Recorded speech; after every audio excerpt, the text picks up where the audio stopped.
প্রবেশ করলে সাগর আবার বন্ধ হয়ে যায় এবং তারা ডুবে যায়।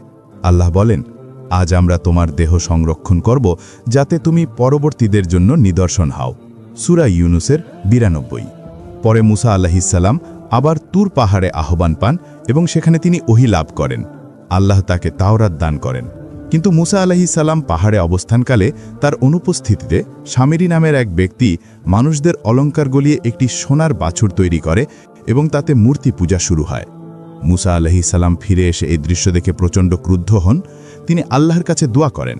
পরবর্তীতে সামিরীকে কঠিন শাস্তি দেওয়া হয় আর জনগণ তওবা করে। তার পুরো জীবন জুড়ে মুসা আলাইহিসসালাম বনী ইসরায়েলকে আল্লাহর বিধান শিক্ষা দিতেন। তাদের অভিযোগ এবং অকৃতজ্ঞতার মাঝেও তিনি ধৈর্য ধরতেন। তিনি পবিত্র ভূমিতে প্রবেশের আশা করেছিলেন, কিন্তু আল্লাহ তাকে অনুমতি দেননি। আল্লাহ বলেন, তোমরা 40 বছর এ ভূমিতে নিষিদ্ধ থাকবে। সূরা আল মাইদার 26। মুসা আলাইহিসসালাম মরুভূমিতে মৃত্যুবরণ করেন। কোরআনে তার কবরস্থান উল্লেখ নেই। হাদিসে বলা হয়েছে তার দেহ বাইতুল মকদিস বা জেরুজালেমের কাছাকাছি স্থানে স্থানান্তরিত করা হয়। হারুন আলাইহিসসালাম। হারুন আলাইহিসসালাম ছিলেন বনী ইসরায়েলের নবী এবং মুসা আলাইহিসসালামের ভাই।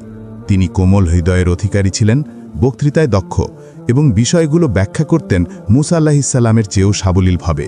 তিনি মিশরে জন্মগ্রহণ করেন এবং ফেরাউনের শাসনাধীনে বড় হন।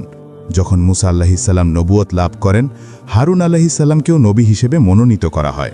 তারা একসঙ্গে ফেরাউনের কাছে গিয়ে সত্য ধর্মের প্রচার করেন। যখন তারা লাল সাগর অতিক্রম করেন, মুসা আলাইহিসসালাম তুর পাহাড়ে যান। সেই সময় হারুন আলাইহিসসালাম জনগণের দায়িত্ব পালন করেন। কিন্তু সামিরী মানুষদের বিপথে নিয়ে গিয়ে সোনার বাছুরের পূজা শুরু করায় হারুন আলাইহিসসালাম যতই সতর্ক করেন, তাদের সম্পূর্ণভাবে থামাতে পারেননি।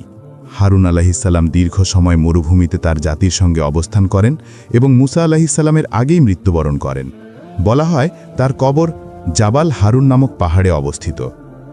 দাউদ আলাইহিসসালাম। দাউদ আলাইহিসসালাম ছিলেন বনী ইসরায়েলের নবী ও রাজা। তিনি ইয়াকুব আলাইহিসসালামের বংশধর এবং সুলাইমান আলাইহিসসালামের পিতা। তিনি জেরুজালেমে জন্মগ্রহণ, জীবনযাপন ও মৃত্যুবরণ করেন। আল্লাহ তাকে জবুর গ্রন্থ দান করেন এবং তাকে দেন এক অসাধারণ শক্তিশালী ও সুন্দর কণ্ঠস্বর। তিনি তালুতের সৈন্যদলে যুদ্ধ করে জালুত বা গোলায়াতকে হত্যা করেন, যার ফলে তিনি রাজা হন। তিনি ন্যায় বিচারের সঙ্গে শাসন করেন, জেরুজালেমকে রাজধানী করেন ও বহু ভূখণ্ড জয় করেন।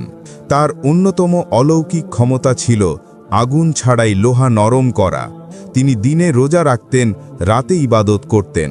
তার নাম কুরআনের বহু স্থানে উল্লেখ আছে।